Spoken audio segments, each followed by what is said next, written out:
Once a happy couple, Haruki and Ayumi had always seemed like the perfect pair. Both in their early 30s, they led a quiet, harmonious life in Tokyo. Haruki worked as a software engineer, while Ayumi ran a small but successful cafe downtown. Their routine was comfortable, even predictable. They'd spend their weekends hiking in the countryside, exploring small local markets, or visiting Haruki's father, who lived in a quiet village outside the city. The father, Sato, was getting older. Ayumi adored him and often accompanied Haruki on these visits to offer help around the house. They'd take him groceries, help him with minor repairs, or simply enjoy tea in the traditional garden that Sato tended to with meticulous care. Life was peaceful, almost idyllic. One sunny autumn morning, Haruki and Ayumi set off for another weekend visit. As always, the drive was scenic.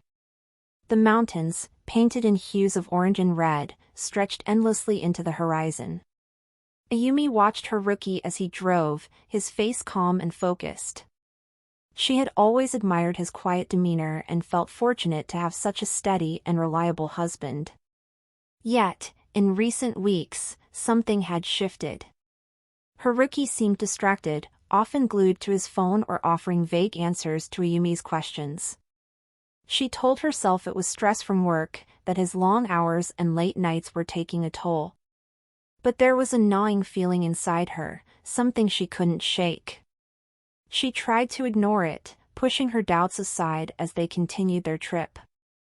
When they arrived at Sato's house, the day unfolded as it always did. Haruki and his father exchanged polite conversation while Ayumi prepared tea and snacks. Sato was his usual self, warm and welcoming. But when Ayumi saw Haruki slip outside to make a phone call, the uneasy feeling inside her intensified. That night, after they'd returned to Tokyo, Ayumi couldn't sleep. Haruki had fallen asleep quickly, his phone lying on the nightstand beside him. The temptation gnawed at her. She knew it was wrong, but she had to know. Slowly, she reached for his phone, her heart pounding in her chest. At first, there was nothing out of the ordinary, work messages, a few conversations with friends. But then she found a thread between Haruki and a woman named Yuki. The messages were flirtatious, intimate, and recent. Ayumi's hands trembled as she read through them, her worst fears coming true. Her husband had been having an affair. The realization hit her like a wave, cold and unforgiving. For a long moment, she sat in the dark, her mind racing.